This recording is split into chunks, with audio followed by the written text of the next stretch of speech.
Bien Cloué, bonsoir. Bonsoir. Vous êtes député de la France Insoumise de Haute-Garonne. Vous venez d'entendre votre programme, ce qui vous attend dans les jours qui viennent, donné par Stéphanie Despierres.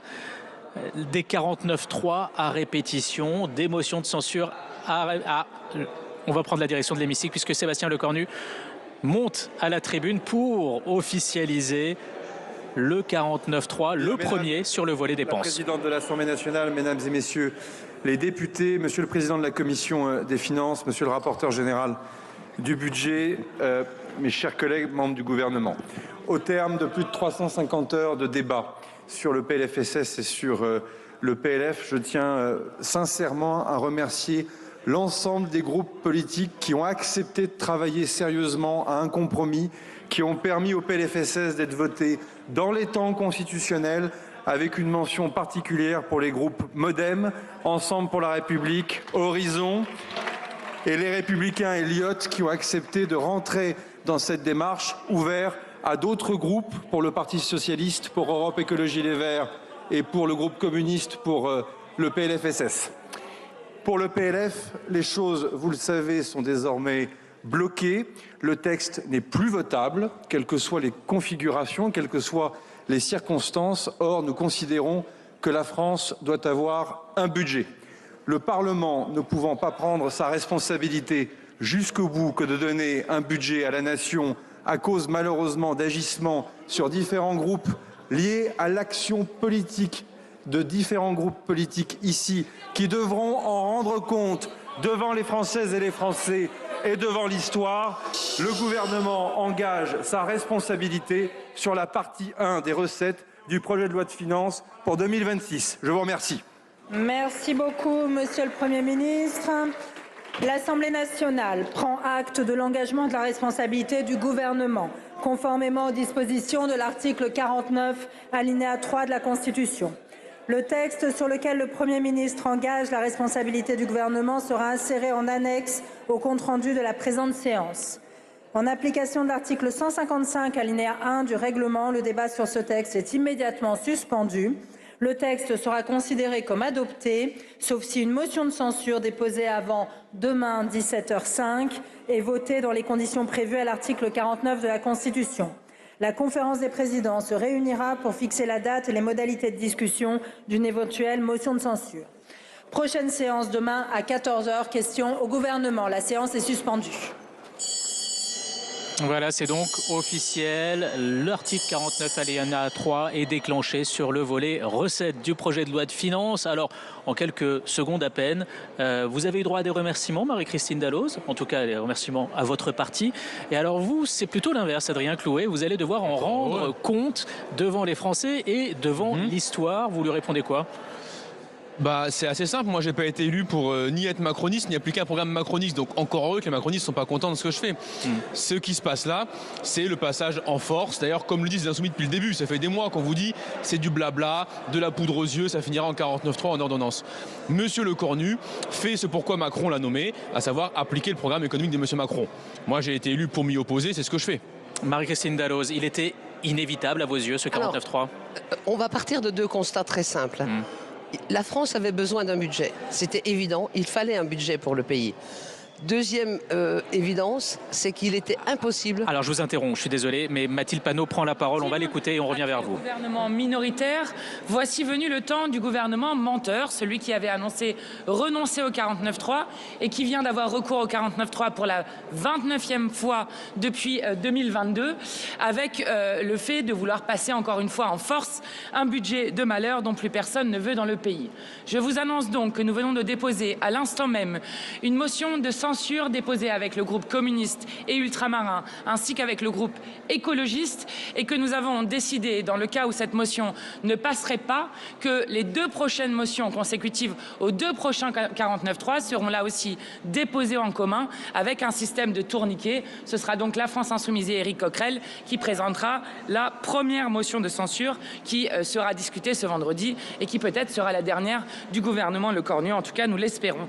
Je le dis parce que, contrairement contrairement à ce qui est raconté partout dans la presse, l'isolement n'est pas du côté de la France insoumise et des insoumis, mais bien du côté des socialistes, ceux-là même qui protestaient et qui disaient qu'ils allaient censurer le gouvernement Lecornu s'il ne renonçait pas au 49.3, et maintenant qu'il emploie et qu'il a recours au 49.3, annonce là aussi qu'il ne le censurerait pas, ce qui n'a plus aucun sens et qui permet encore une fois de sauver Emmanuel Macron. Voilà le sens du vote des socialistes si effectivement ils ne votent pas cette motion de censure.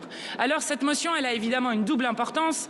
D'abord celle de faire tomber le gouvernement Lecornu, mais aussi celle de faire tomber un budget cruel qui serait dangereux pour le pays, qui compte 20 milliards de coupes budgétaires et refuse toujours de faire contribuer les plus riches, et ce alors que Oxfam vient de rendre un rapport accablant qui montre que 53 milliardaires dans ce pays détiennent autant que 32 millions de Français, donc que la moitié de la population française, ce qui est insupportable dans une république sociale comme la nôtre, et de même que depuis l'arrivée d'Emmanuel Macron, la fortune des milliardaires a doublé et ils ont capté une richesse pour se rendre compte de la folie de ce que c'est. Ils ont capté une richesse en 8 ans qui est l'équivalent de la création de 10 000 postes d'enseignants payés pendant 400 ans. Voilà pour la présidente du groupe LFI. On écoute à présent la présidente de l'Assemblée nationale, Yaël Braun-Pivet. Je le déplore évidemment puisqu'il clôt une séquence parlementaire qui finalement n'a satisfait personne quand on a parlé s'agissant du budget, puisque nous n'avons réussi qu'à parler de taxes et que nous n'avons jamais abordé le fond de ce qui constitue un budget, c'est-à-dire les dépenses et les politiques publiques qu'on mène au nom des Français et pour les Français, la justice, l'éducation, les armées, etc. Donc c'est dommage et c'est pour ça que moi je propose depuis longtemps de modifier toutes nos règles pour que justement on ne soit plus dans cette situation-là. Parce que quand nous n'avons pas de majorité, il faut réussir à faire des débats parlementaires et nous n'avons pas réussi malheureusement à aller jusqu'au bout. Donc on peut tous le déplorer, c'est la démocratie évidemment qui perd aujourd'hui, mais il ne faut pas rester les bras ballants, il faut avancer et pour avancer, il faut qu'on modifie nos règles pour que ce soit le dernier budget discuté de cette façon-là. Ça n'est pas possible de continuer comme ça. Dans tous les pays européens, ils arrivent à adopter des budgets alors qu'ils sont en majorité relative pour la plupart d'entre eux. Nous devons leur emboîter le pas parce que c'est un enjeu réellement démocratique, le budget d'une nation. Comment vous abordez les mesures qui seront examinées dans les...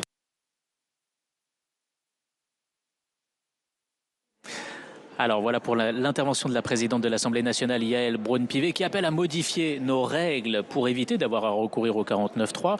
Et auparavant, c'était Mathilde Panot qui a donc annoncé le dépôt officiel d'une motion de censure, co-signée majoritairement par les groupes écologistes et GDR, donc communistes, mais pas à l'unanimité. Adrien Clouet, vous me le confirmez ?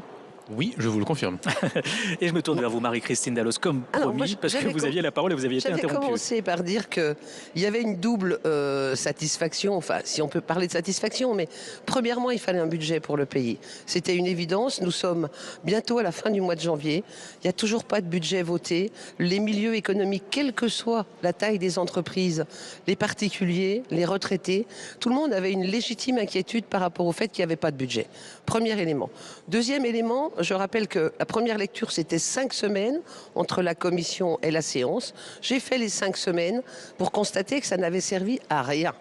Deuxième lecture, nous avons passé 3 jours et 3 nuits, enfin jusqu'à minuit, sur cette deuxième lecture pour n'aboutir, pour constater qu'il n'y avait aucune possibilité de sortir avec un budget qui serait votable par qui que ce soit. C'est-à-dire qu'il y ait une cohérence budgétaire. Qu'il y ait une cohérence budgétaire. Donc à partir de là, effectivement, il n'y avait qu'une solution, une issue possible, c'était effectivement l'utilisation du 49.3 sur la partie des recettes. Adrien Clouet, que répondez-vous à ce que vous entendez là? Parce que l'absence de cohérence budgétaire, le Premier ministre vous l'a fait porter, cette responsabilité. Oui, j'entends bien, écoutez. Monsieur Lecornu a été mis là sur un engagement. Il a dit « Je montrerai une nouvelle méthode sans 49.3 ». On arrive à quoi à la fin? Un 49.3. Il a été mis là en disant qu'il respectera le vote des assemblées. Par exemple, il y a eu plusieurs votes répétés sur la taxation des grandes fortunes, des super profits. À la fin, mais quand Marie-Christine Dallos dit il faut bien un budget à la France, à un moment il faut siffler la fin et 350 heures de débat budgétaire entre le budget de la Sécu et le budget de l'État. Vous savez, c'est pas avec des miettes qu'on fait une tartine, comme dit l'expression. Donc je ne suis pas d'accord que tout soit forcément bon à prendre, parce qu'en fait, si l'enjeu est de se faire tordre le bras et d'accepter n'importe quoi au prétexte qu'un ministre nous dit mais il faut un budget. Alors c'est mieux un budget. Par ailleurs, je vous ferai remarquer qu'on est quand même à la mi-janvier. il n'y a pas de budget de voter, les écoles elles tournent, hein. Les hôpitaux ils fonctionnent. Donc il n'y a pas besoin de Service budget, public, c'est ce que vous êtes en train de dire. On peut en débattre jusqu'à Noël. Je suis en train de dire qu'une loi spéciale, comme on l'a, permet de prendre le temps de discuter. Vous le voyez bien, tous les gens qui nous écoutent se rendent bien compte qu'ils peuvent toujours au quotidien avoir le service public. Parce que heureusement, en France, on a une loi spéciale permettant au gouvernement d'ouvrir les vannes. Ce qui se passe en revanche, c'est que le gouvernement, depuis le début, exerce un chantage. Je finis juste. Le gouvernement exerce un chantage sur les parlementaires en disant que lui, il menace de sa propre initiative de couper les fonds au service public pour faire voter absolument n'importe quoi aux parlementaires. Moi, je ne cède pas au chantage. Si les députés de la France insoumise cessaient de regarder l'échéance de 2027 et regardaient les réalités de 2026, aujourd'hui, s'il n'y a pas de loi de voter, qu'est-ce qui se passe, paraît-il, au niveau des communes, des communautés de communes, des départements? Ils n'ont pas de dotation de fléchés. Donc votre loi spéciale, effectivement, elle fait que les écoles sont ouvertes, que les hôpitaux continuent à fonctionner fort heureusement, mais ça ne règle absolument pas le problème des dotations. Je vous rappelle que nous sommes à quelques semaines des élections municipales, que c'est un enjeu important au niveau démocratique, mais au niveau de la vitalité de nos territoires. Et que les communes, elles ont besoin, pour programmer un budget, de savoir quelles dotations elles vont avoir de l'État. Et ça, monsieur, la loi spéciale, elle ne leur donnait pas cette possibilité de connaissance. Donc vous ne pouvez pas dire n'importe quoi et arrêtez de regarder l'échéance présidentielle. On va avancer. 2 éléments de réponse, parce que je pense que c'est important, ce que vous dites là, c'est le cœur du débat. Premièrement, je ne suis pas d'accord avec vous, la loi spéciale, elle est à la discrétion du gouvernement sur les dispositions qu'elle compte. Le gouvernement peut mettre dedans les dotations territoriales s'il le souhaite. Il ne le souhaite pas, vous avez raison. Et non seulement il ne le souhaite pas, mais je rappelle que ce budget dont vous saluez l'adoption coupe près de 8 milliards d'euros de manière en euros constants aux mêmes collectivités territoriales. Donc au nom de l'importance d'avoir un budget, vous coupez les fonds aux mairies qui vont être élus dans quelques semaines. Je ne suis pas d'accord non plus avec ça. On va écouter Cyrielle Châtelain qui prend la parole, salle des 4 colonnes. 49.3, il n'y aura pas de vote sur le budget, contrairement à l'engagement que le Premier ministre avait pris. Ça nous dit 2 choses. Première chose, les macronistes n'ont aucune parole. Et la deuxième chose, c'est que cet échec, c'est d'abord et avant tout l'échec du gouvernement. Ils ont, depuis décembre, ils savent que le budget qui est sur la table n'a aucune majorité. Nous avons un échec de la commission mixte paritaire sur ce budget. Ils ont refusé en janvier de déposer une nouvelle copie budgétaire qui aurait pu permettre de reposer les débats qui étaient importants pour les écologistes et pour la gauche, notamment celui de la juste contribution des très grandes fortunes. Ils ont refusé de le faire et donc aujourd'hui ils prennent acte du fait que leur politique financière, leur politique budgétaire n'a aucune majorité. Et donc, face à ce passage en force, face à le groupe écologiste, avec l'ensemble des députés qui souhaitent censurer le gouvernement, des groupes de la France Insoumise et du groupe communiste, déposeront une motion de censure contre le gouvernement de Sébastien Lecornu. Et enfin, je voudrais ajouter que je remercie, alors j'ai notamment vu sur BFM, mais pas uniquement, les journalistes de nous donner des informations sur le contenu exact de ce budget, parce que au moment où le Premier ministre annonce le 49.3, les parlementaires n'ont toujours pas reçu la lettre détaillant le contenu exact du budget qui sera soumis, sur lequel le gouvernement engage sa responsabilité. Contrairement à ce que Sébastien Lecornu a répété depuis des semaines et des mois, ce manque de transparence est la preuve que finalement, il n'y a pas de respect de la procédure parlementaire, des parlementaires et du Parlement par ce gouvernement. Et donc nous attendons quand même avec impatience la copie finale de ce budget et la réponse à la question, puisqu'il refuse de mettre à contribution les plus riches, sur quelle politique publique le gouvernement va-t-il taper pour financer les promesses qu'il a faites? Nous le rappelons, la seule manière d'avoir un budget solide, c'est de mettre à contribution les très grandes fortunes. C'était donc la présidente du groupe écologiste, Cyrielle Châtelain, qui confirme, comme nous vous le disions, que son groupe co-signe très majoritairement cette motion de censure déposée également par la France Insoumise et par le groupe GDR, le groupe communiste. Adrien Clouet, vous devez nous quitter. Merci d'être venu débattre avec nous. Vous allez être relevé par un de vos collègues de la France Insoumise dans un instant. Un des meilleurs en plus. Aurélien